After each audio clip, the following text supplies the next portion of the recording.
गजाननं भूतगणाधिसेवितं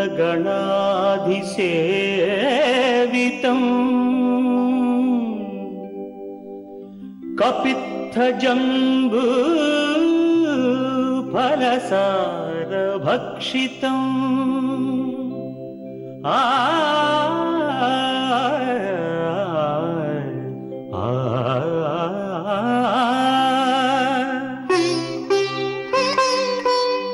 उमासुतं शोकविनाशकारणं नमामि विघ्नेश्वर पादपङ्कजम्।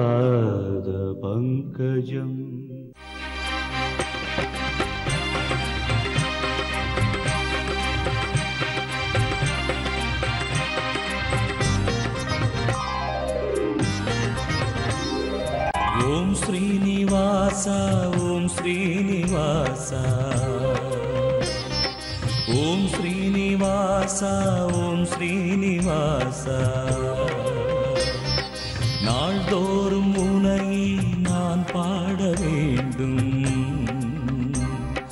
நான் பாடவும் தன் அருளாசி வேண்டும் ஏழு ஸ்வரங்களுமே ராகம் இசைத்திடுமே ஏழு ஸ்வரங்களுமே ராகம் இசைத்திடுமே ஏழு மலை கரசே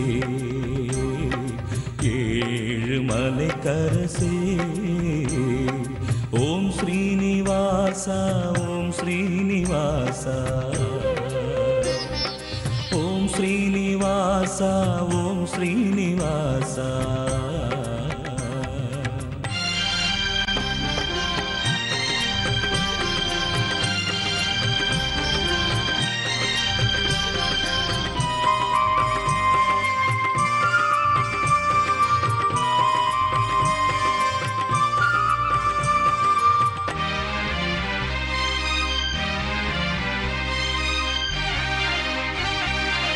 திருவேங்கடம் வருவேனே உந்தன் திருப்பாதமே பணிவேனே திருவேங்கடம் வருவேனே உந்தன் திருப்பாதமே பணிவேனே மலர்மே விடும் அலர்மேல் மங்கை மணவாளனே ஜெகநாதனே மலர்மே விடும் அலர்மேல் மங்கை மணவாளனே ஜெகநாதனே அழகான மலைவாசனே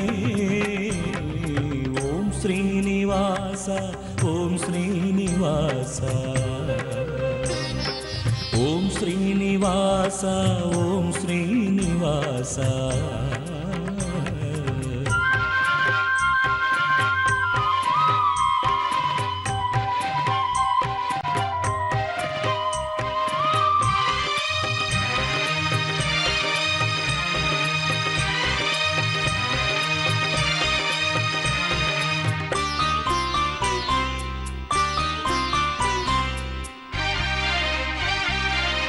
உனக்காகவே இசைத்தேனே என்றும் உன் பேரையே நினைத்தேனே உனக்காகவே இசைத்தேனே என்றும் உன் பேரையே நினைத்தேனே கருணாலயம் அருளாலயம் கமலாலயம் உனதாலயம் கருணாலயம் அருளாலயம் கமலாலயம் உனதாலயம் அருள்வாயே கோவிந்தா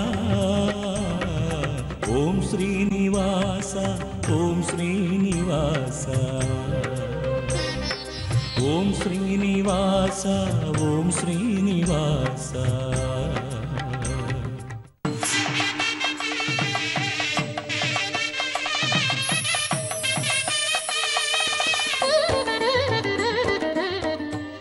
வணக்கம். ஞாயிற்றுக்கிழமை செப்டம்பர் மாதம் 21ஆம் தேதி ஜெயவருஷம் புரட்டாசி மாதம் 5ஆம் தேதி. இன்றைய நட்சத்திரம் முற்பகலில் ஆயில்யம், அதன் பிறகு மகம். காலை 11 மணி 52 நிமிடம் வரை ஆயில்யம், பகல் 11:52 மகம் ஆரம்பமாகிறது. அதன் பிறகு நாள் முழுவதும் மக நட்சத்திரம். இன்றைய திதி தேய்பிறை திரையோதசி திதி. யோகம் சித்த யோகம் காலை 11:52 வரை. மக நட்சத்திரம் ஆரம்பித்த பிறகு, அதாவது 11:52 AM வரை சித்த யோகம். அதன் பிறகு யோகம் நன்றாக இல்லை. தனுசு ராசிக்கு காலை 11:52 வரை சந்திராஷ்டமம் இருக்கிறது. அதன் பிறகு மகர ராசிக்கு சந்திராஷ்டமம் ஆரம்பமாகிறது. இன்று பகல் 11:52 தனுசு ராசிக்கு சந்திராஷ்டமம் முடிவடைந்து மகர ராசிக்கு சந்திராஷ்டமம் ஆரம்பமாகிறது. இன்றைய சிறப்புகள்: இன்று பிரதோஷ வழிபாடு செய்கின்ற நாள். மாலை நேரத்திலே சூரியன் அஸ்தமிக்கும் நேரத்திலே சிவ வழிபாடு செய்ய வேண்டும். நமச்சிவாய வாழ்க, நாதன் தாழ்வாழ்க, இமைப்பொழுதும் எண்ணெஞ்சில் நீங்காதான் தாழ்வாழ்க என்று சொல்லி அந்த சிவபெருமானின் திருவடிகளிலே சரணாகதி பண்ண வேண்டிய ஒரு நாளாக இந்நாள் விளங்குகிறது.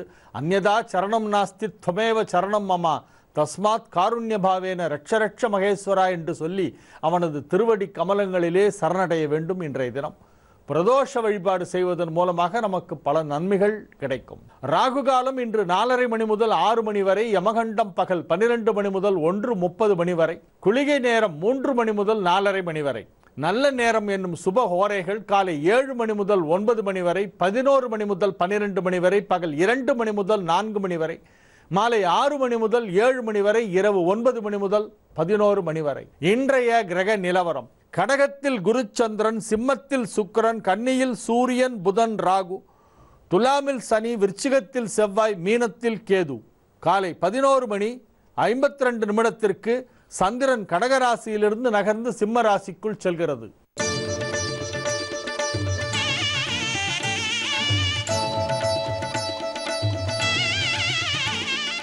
மேஷ ராசிக்கு இது ஒரு மிகச்சிறந்த நன்மைகள் நடைபெறும் நல்ல நாள். முற்பகல் பகுதியிலே குருவோடு இணைந்த சந்திரன், அதன் பிறகு சுக்கிரனோடு இணைந்த சந்திரன், சுபகிரக சேர்க்கையிலே இன்று நாள் முழுவதும் சந்திரனின் 4ஆம் இடத்திலும் 5ஆம் இடத்திலும் இயங்குகின்ற காரணத்தினால் அற்புதமான நன்மைகள் எல்லாம் உங்களுக்கு நடைபெறும். மகிழ்ச்சியான நிகழ்ச்சிகள் நடைபெறும். சுப விசேஷங்கள் நடத்துவது பற்றிய பேச்சுவார்த்தைகள் நிகழ்த்துவீர்கள். அதிக அளவிலான பொருளாதார வளர்ச்சி ஏற்படும். பணம் கொடுக்கல் வாங்கலில் இருந்த சிறு சிறு சிக்கல்கள் தீரும்.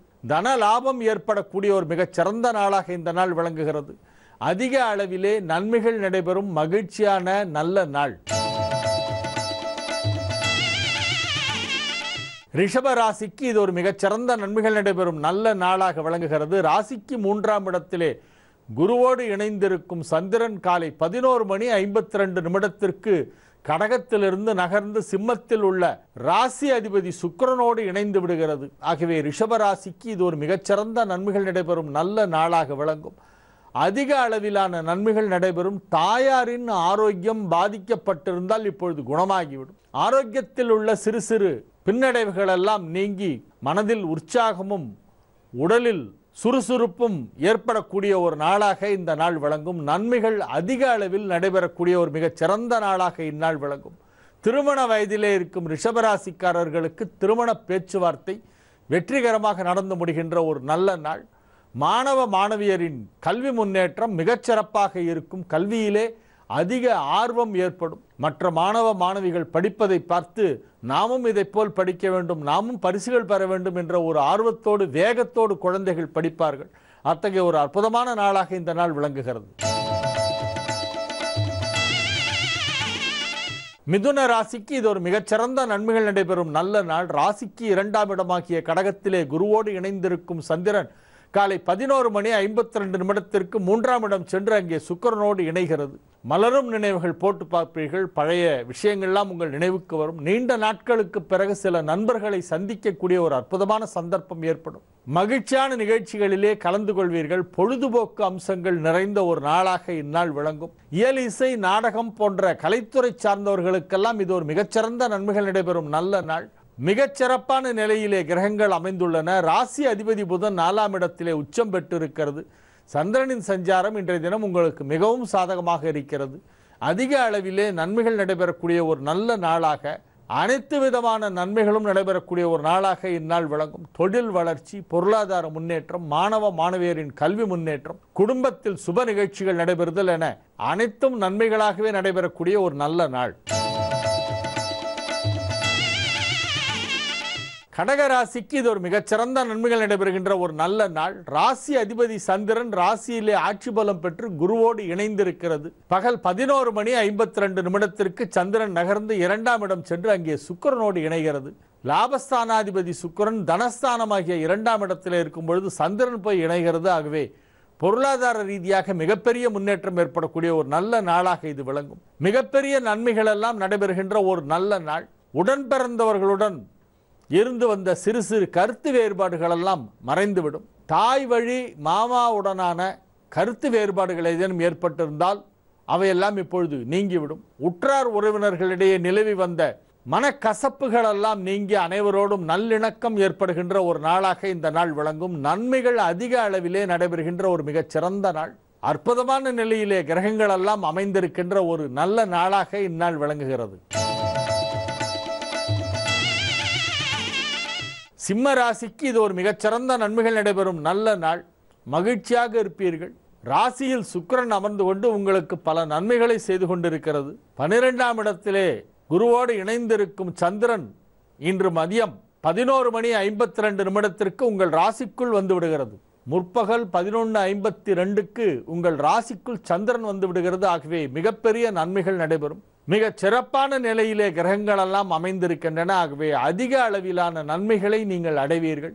மகிழ்ச்சியான நிகழ்ச்சிகள் எல்லாம் நடைபெறுகின்ற ஒரு நல்ல நாள்.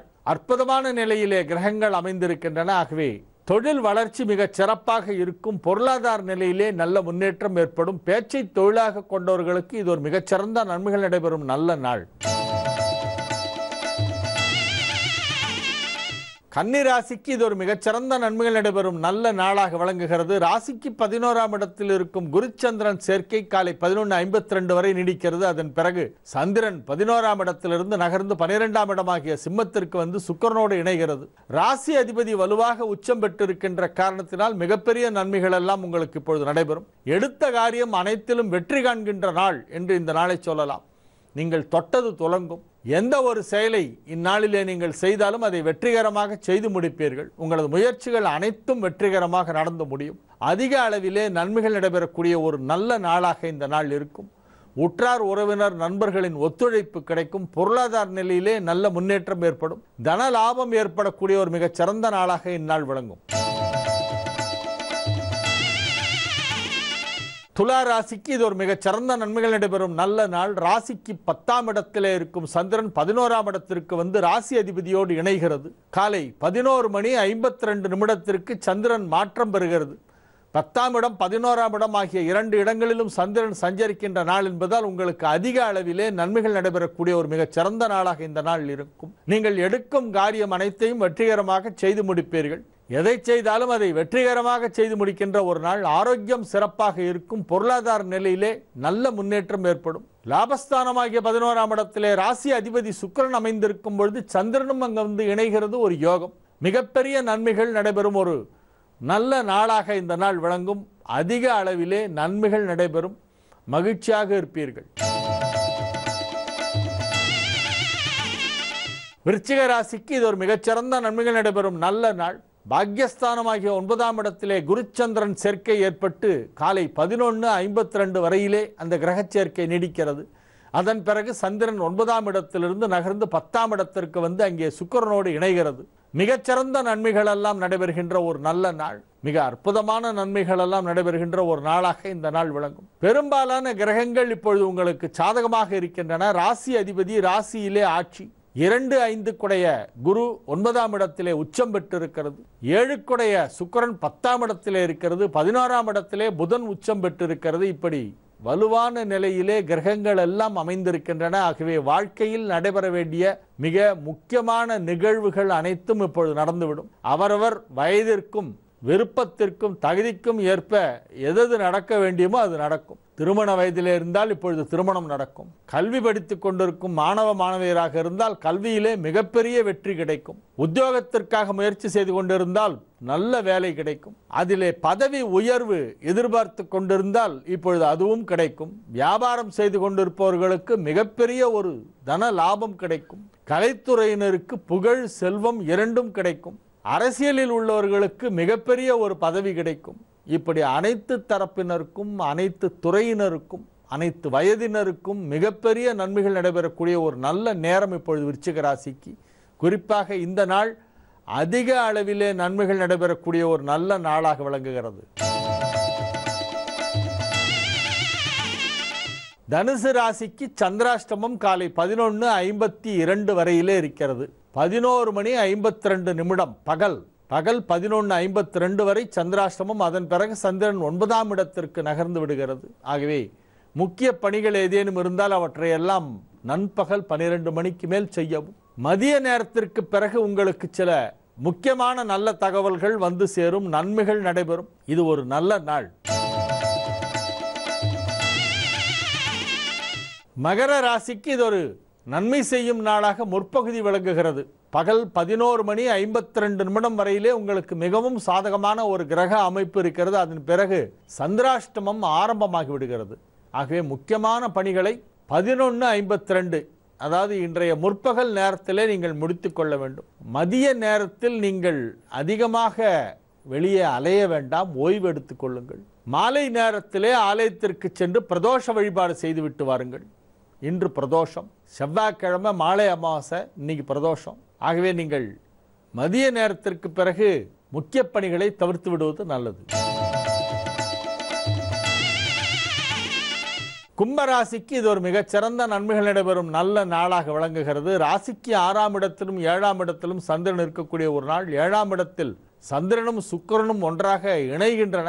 கலைத்துறையினருக்கு மிகப்பெரிய யோகத்தை அளிக்கும். திருமண வயதிலே இருப்பவர்களுக்கு திருமணம் நிச்சயிக்கப்படுகின்ற வாய்ப்பு இருக்கிறது. மிகப்பெரிய நன்மைகள், அதிக அளவிலான நன்மைகள், மகிழ்ச்சியான நிகழ்ச்சிகள், பொருளாதார முன்னேற்றம், ஆரோக்கியத்தில் முன்னேற்றம், பெயர் புகழ் செல்வாக்கு அதிகமாக கிடைத்தல் போன்ற அனைத்தும் நடைபெறக்கூடிய, அனைத்து விதமான நன்மைகளும் நடைபெறக்கூடிய ஒரு நல்ல நாளாக இந்நாள் விளங்கும். மீன ராசிக்கு இது ஒரு மிகச்சிறந்த நன்மைகள் நடைபெறும் நல்ல நாள். ராசிக்கு 5ஆம் இடத்திலும் 6ஆம் இடத்திலும் சந்திரன் சஞ்சரிக்கின்ற ஒரு நாள் என்பதால் நன்மைகள் அதிக அளவிலே நடைபெறும். இன்று பிரதோஷம். மாலை நேரத்திலே அருகில் உள்ள சிவன் கோயிலுக்கு சென்று சிவதரிசனம் செய்துவிட்டு வரவும்.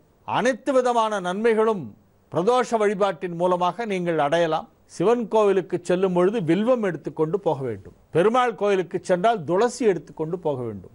எந்தெந்த தெய்வத்திற்கு எந்தெந்த மலர்கள் எந்தெந்த இலைகள் கொண்டு பூஜை செய்தால் மிகவும் நல்லதோ அதை எடுத்துக்கொண்டு போக வேண்டும். பிள்ளையார் கோயிலுக்கு போனால் அருகம்புல் எடுத்துட்டு போகணும். அந்த மாதிரி நாம் எந்த கோயிலுக்கு போகிறோமோ அதற்கு தகுந்தாற் போல மலர்கள், புஷ்பங்கள், இலைகள், இதனால் செய்யப்பட்ட மாலைகள் இவற்றையெல்லாம் வாங்கி கொண்டு செல்வது மிக மிக சிறப்பு வாய்ந்தது.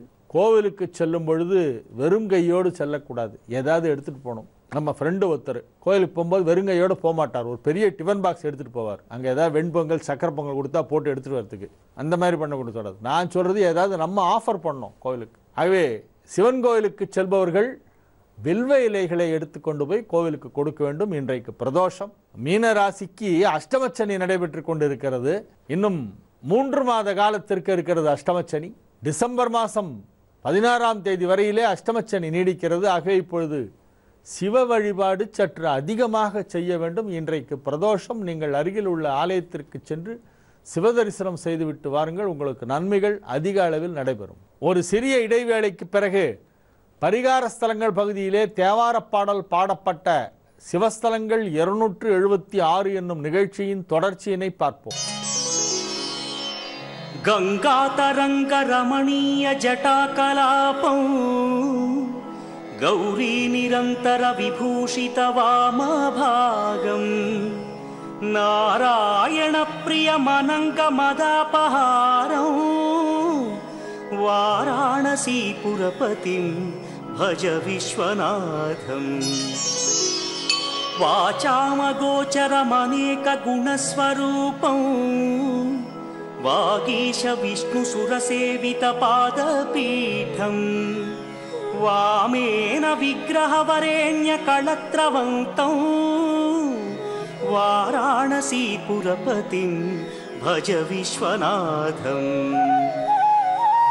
भूताधिपं भुजगभूषणभूषिताङ्गं व्याघ्राजिनाम्बरधरं जटिलं त्रिनेत्रं पाशाङ्कुशाभयवरप्रदशूलपाणिं वाराणसीपुरपतिं भज विश्वनाथम् सीतांशुशोभितकिरीटविराजमानौ फालेक्षणानलविशोषितपञ्चबाणम् नागाधिपारचितभासुरकर्णपूरं वाराणसीपुरपतिं भज विश्वनाथम् पञ्चाननं दुरितमत्तमतङ्गजानां नागान्तकं दनुजपुङ्गवपन्नगानां दावानलं मरणशोकजराटवीनां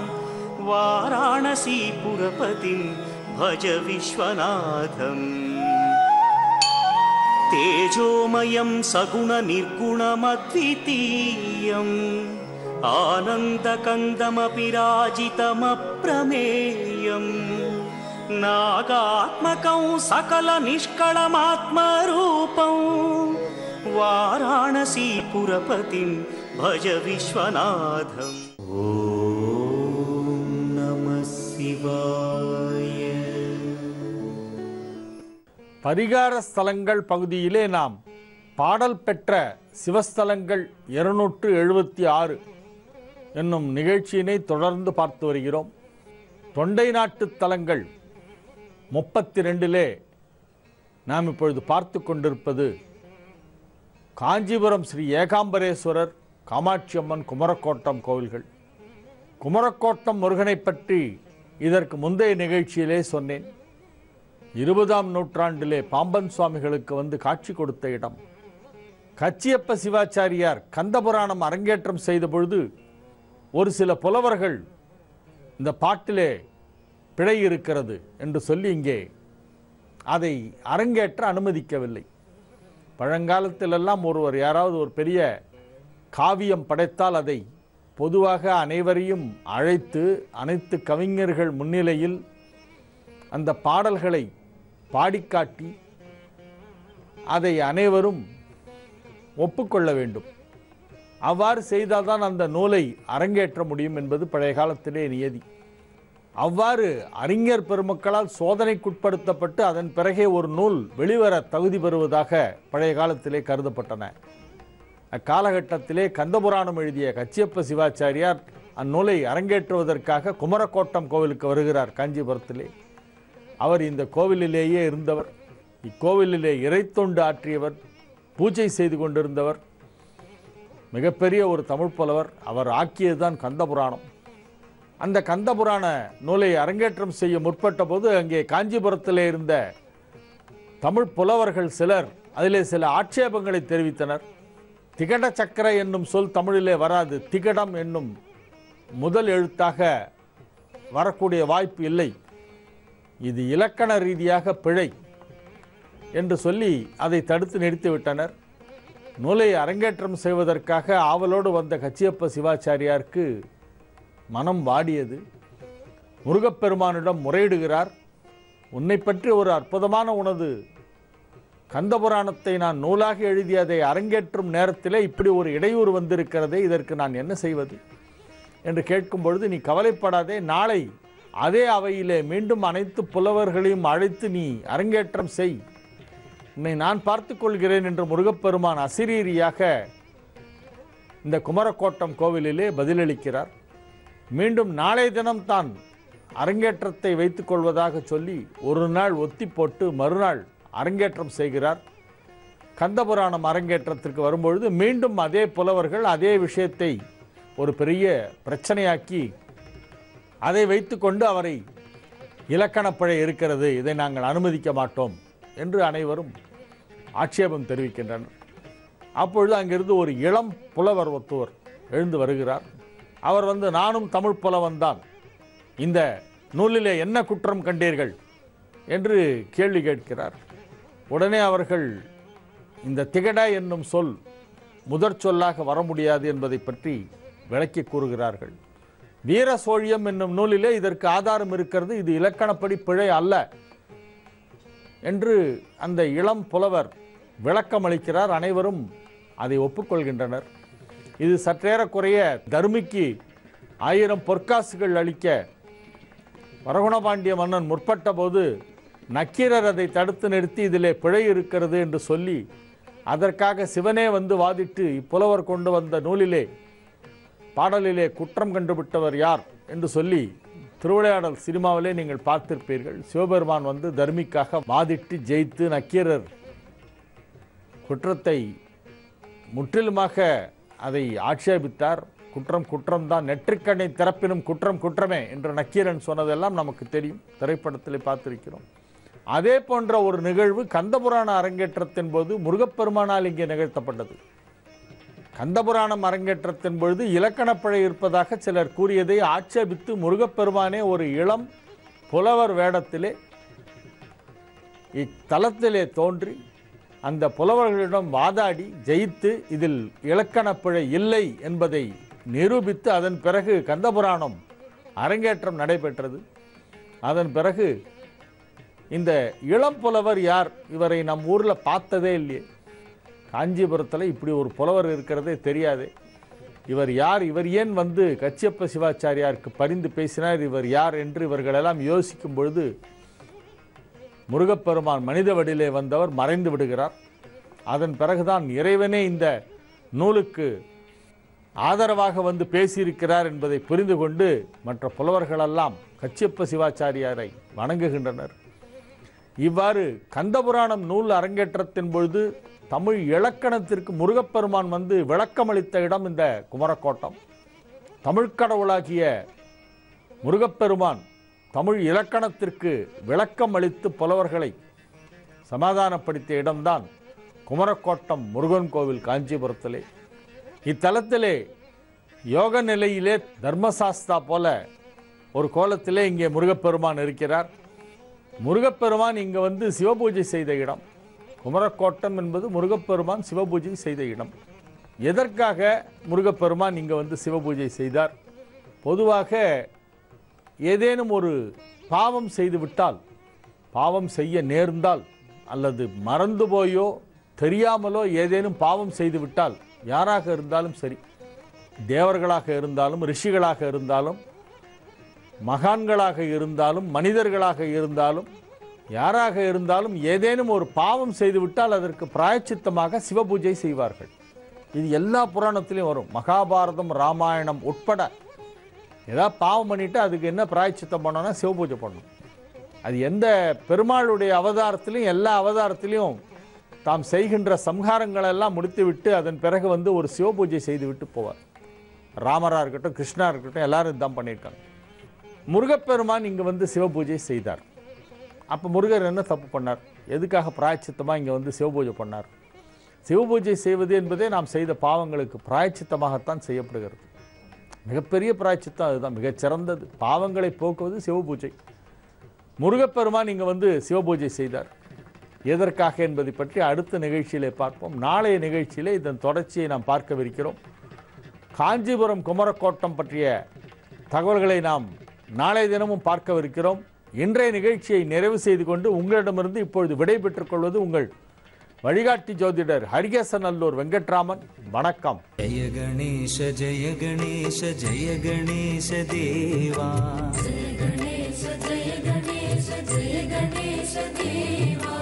அன்னை உந்தன் பார்வதி தந்தை மகாதேவா,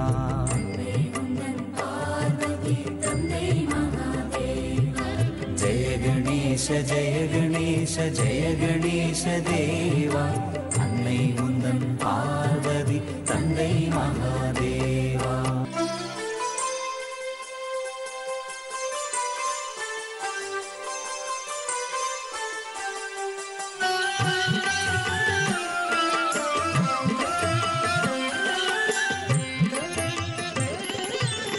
யானை முகம் கொண்டவனே, தந்தம் ஒன்று உடையவனே,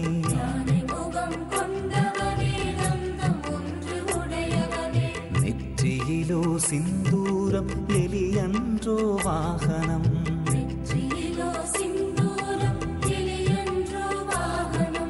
மோதகமும் பொரியவலும் நிதமும் நைவேத்யம்,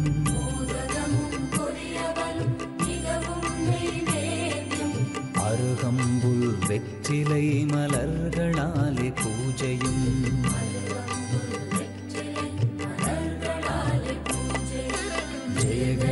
ஜெய கணேச ஜெய கணேச தேவா அன்னை உந்தன் பார்வதி தந்தை மகாதேவா. பிள்ளையார் பிள்ளையார் பெருமை வாய்ந்த பிள்ளையார்,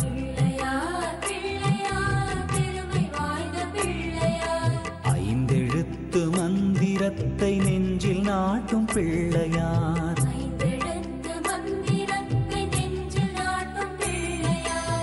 ஆறுமுக வேலனுக்கு அண்ணனான பிள்ளையார்,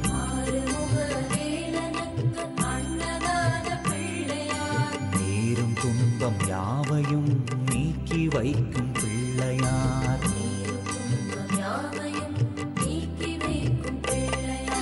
ஜெய கணேச ஜெய கணேச ஜெய கணேச தேவா அன்னை உந்தன் பார்வதி தந்தை மகாதேவா.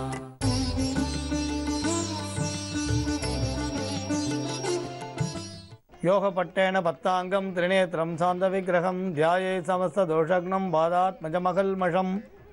அஸ்மத் குருபியோ நமக விகனச மகா குருவே நமக. அனுமன் சுவாமிகள் ஆசிகளுடன் எந்த வேலையை நம்ம துவங்குறதா இருந்தாலும் பிள்ளையார் சுழி போகிறதுன்னு ஒரு வழக்கம் உண்டு. நம்ம வந்து விநாயகப் பெருமானை இந்து மதத்தில் முழுமுத கடவுளாக ஏற்றுக்கிறோம். எந்த காரியம் துவங்குறதா இருந்தாலும் விநாயகப் பெருமானை பூஜித்தால் தடை இல்லாமல் முடியுன்றோம். இந்த பிள்ளையாரோட பெருமை வந்து பாரத தேசம் எங்கும் பரவி இருக்குது. இன்னும் சொல்லப்போனால் ஜப்பானில் கூட விநாயகர் வழிபாடு இருந்திருக்குன்ற கூடிய ஆதாரங்கள் இருக்குதுன்னு சொல்கிறா. இந்தோனேஷியா கம்போடியா மாதிரி இடத்துல கூட விநாயகர் உருவங்கள்லாம் கிடச்சதாக சொல்கிறான்.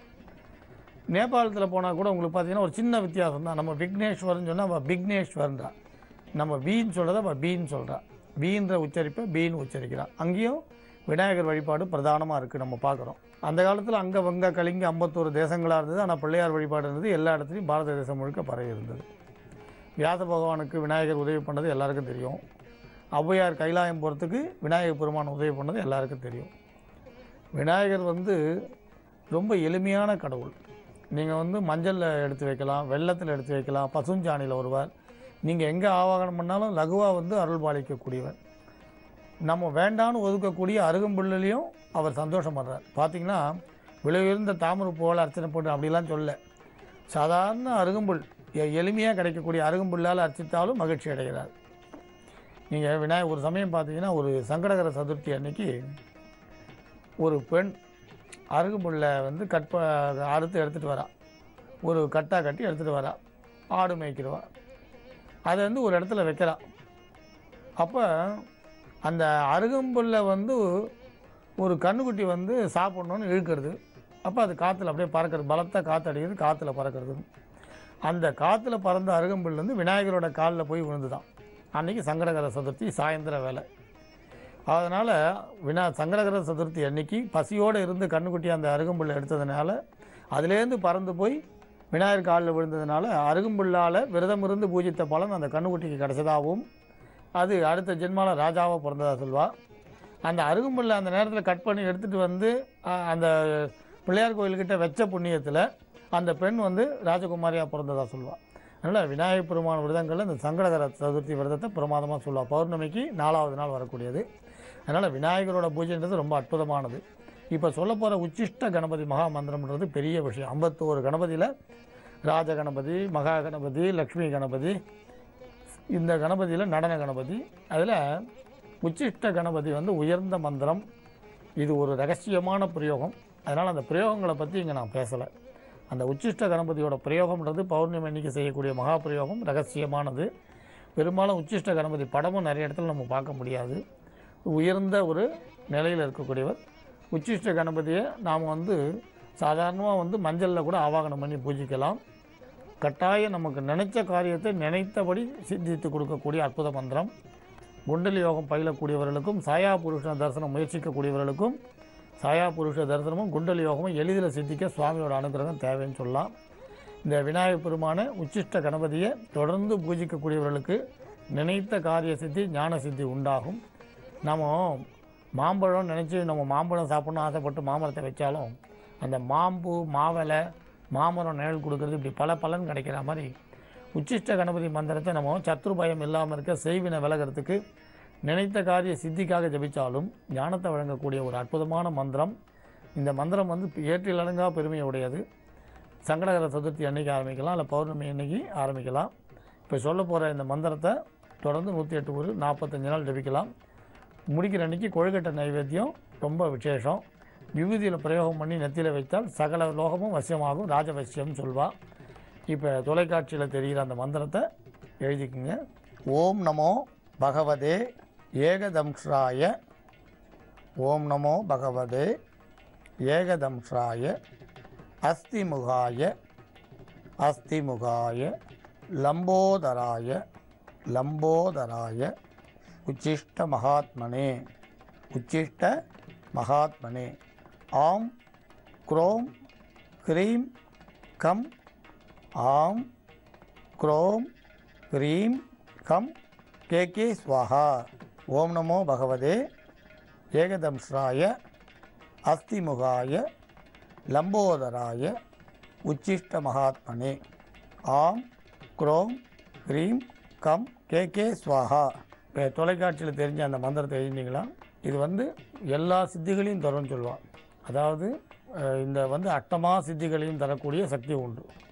வசியம், ஸ்தம்பனம், மோகனம், ஆக்ரோஷம், மாரணம், அஷ்டமா சித்திகளையும் தரக்கூடிய அற்புதமான மந்திரம். இருந்தாலும் நம்ம கோரிக்கை ரொம்ப எளிமையானதாக இருக்கும்ன்றதுனால அதை பற்றி நம்ம பயப்பட வேண்டாம். நினைச்ச காரியம் சித்திக்கும். முடிக்கிற அன்றைக்கி கொழுக்கட்டை நைவேத்தியம் விசேஷம். தினமும் அருகம்புல்லால் அர்ச்சிக்கலாம், இல்லை கிடைக்கக்கூடிய நல்ல வஸ்துக்களால் அர்ச்சிக்கலாம். தினமும் நம்ம சக்திக்கு தகுந்த பூஜையை நம்ம செய்யலாம். இந்த மந்திரம் கட்டாயம் நமக்கு சித்தியை தரும். சொப்பனத்தில் சுவாமி வெள்ளையான உருவில் காட்சி கொடுப்பார்னு சொல்வார். நாளைக்கு இன்னொரு மந்திரத்தை நம்ம பார்க்கலாம். ஜோதிட சிம்மம், திருவள்ளிக்கேணி, சுவாமி கண்ணன் பட்டாச்சாரியா, மங்களாணி பவன்.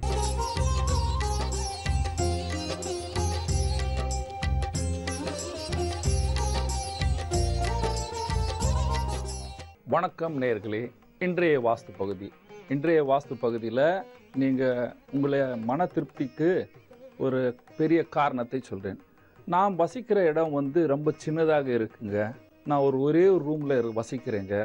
ஆனால் இந்த மாதிரி சொல்கிறவருடைய ஜாதகம் பார்க்க வேண்டும். அவர் கோடீஸ்வரனாக வரலாமா? கண்டிப்பாக வரலாம். பெரிய ஆளாக வரலாமா? வரலாம்.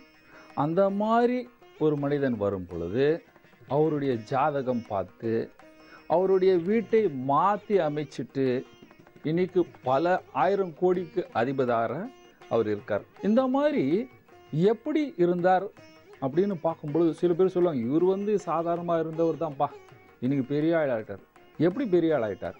அவருடைய பூர்வ கர்மம், அதாவது பூர்வ ஜன்ம கர்மம் இருக்கு இல்லையா, அது அந்த நேரம் அந்த தசைகள் வரும் பொழுது ஆட்டோமேட்டிக்காக அவருடைய படுக்கும் இடம், தூங்குகிற இடம், வீட்டிலெல்லாம் ஆல்ட்ரேஷன் தானாக நடக்கும். அது தானாக நடக்கும் பொழுது அவருக்கு யோகக்காரக தசை சேரும்.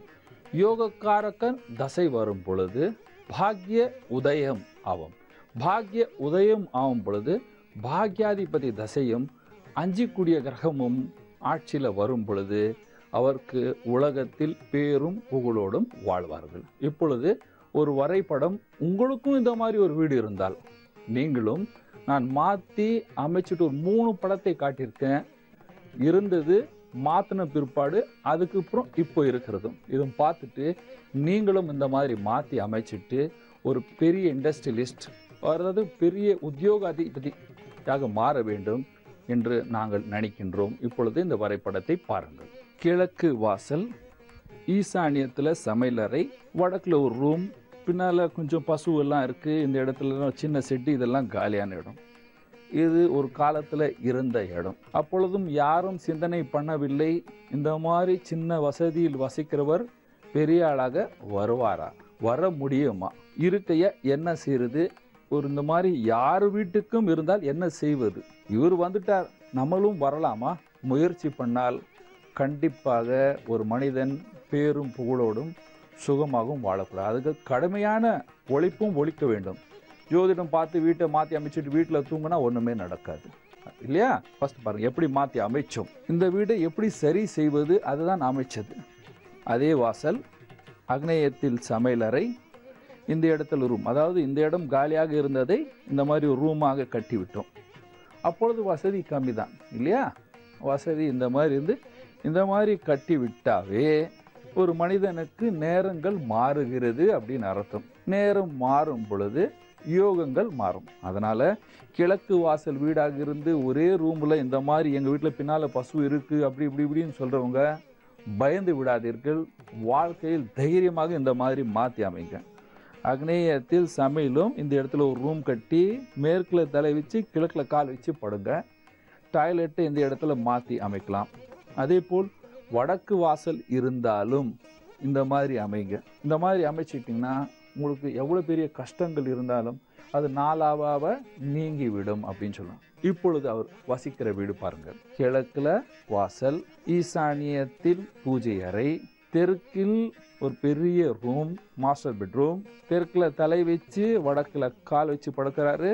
இந்த இடத்துல மேற்குல வடமேற்குல டாய்லெட்.